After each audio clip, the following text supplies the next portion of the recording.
Après avoir choisi un style de trading, nous allons voir sur quel marché nous allons opérer, sur quel marché nous allons trader. Pour rappel, il existe plusieurs types de marchés, comme les matières premières, exemple l'or, le pétrole ou encore l'argent. Les indices boursiers comme le CAC 40, le DAX. Je rappelle qu'un indice boursier est un groupe d'actions utilisé pour évaluer un secteur. Par exemple, le CAC 40 va regrouper les 40 plus grandes entreprises françaises, comme L'Oréal, Carrefour ou encore LVMH. Il existe d'autres types de marchés, mais il faut savoir que chaque marché a sa spécificité. Peu importe le marché choisi, les graphiques resteront les mêmes. Juste, la raison pour laquelle le prix se déplace sera différente d'un marché à un autre. Nous, le marché qui va nous intéresser, c'est le marché des devises, aussi appelé le marché du Forex. Le marché des devises, c'est quoi? Le marché des devises est un marché boursier où l'on échange des paires de devises. Pour faire simple, une devise, c'est une monnaie. Par exemple, l'euro, la livre sterling, le yen japonais ou encore le dollar américain. Et dans ce marché, nous allons miser sur la croissance d'une monnaie face à une autre. L'actif que nous allons trader va s'appeler paire de devises. Alors pourquoi une paire? Car cet actif compte deux monnaies différentes. Par exemple, l'euro-dollar. Cette paire est donc une combinaison. Dans les jours à venir, je vois une forte hausse de l'euro face au dollar. Je vais donc favoriser un achat sur l'euro USD.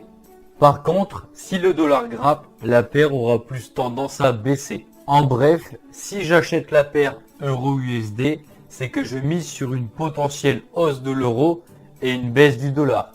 Et inversement, si je vends la paire euro USD, c'est que je mise sur une potentielle baisse de l'euro et une hausse du dollar.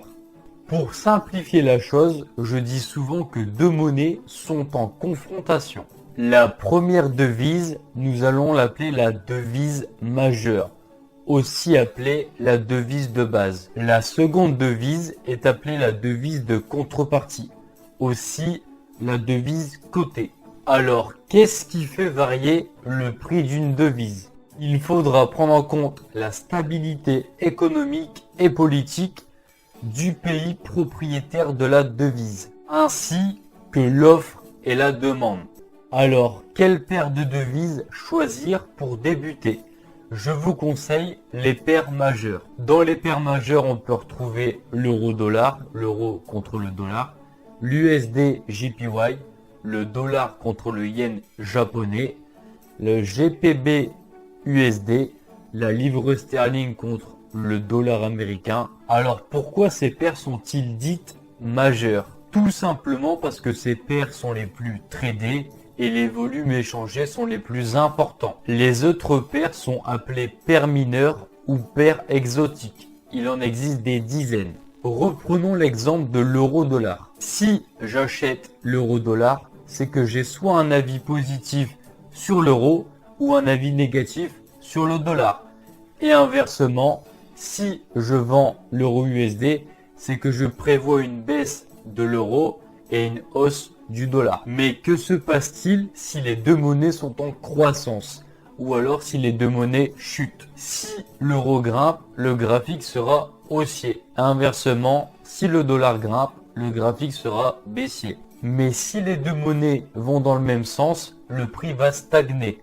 On appelle ça une consolidation de marché. Pour que le graphique se déplace vers le haut ou vers le bas, il faut au moins une des deux monnaies qui soit supérieure à l'autre. En trading, la chose la plus importante à savoir, c'est que si le prix du graphique grimpe, ce n'est pas par hasard.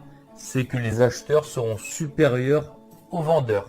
En fait, ce qui fait réellement bouger le marché, c'est nous, les particuliers, les banques, les grands fonds d'investissement. Si la majorité achète la paire euro-USD, la paire grimpera. Tout simplement. Le trading est un combat entre les acheteurs et les vendeurs. Et le but premier est d'identifier le sens majoritaire. Si les acheteurs sont supérieurs aux vendeurs, nous allons favoriser un achat.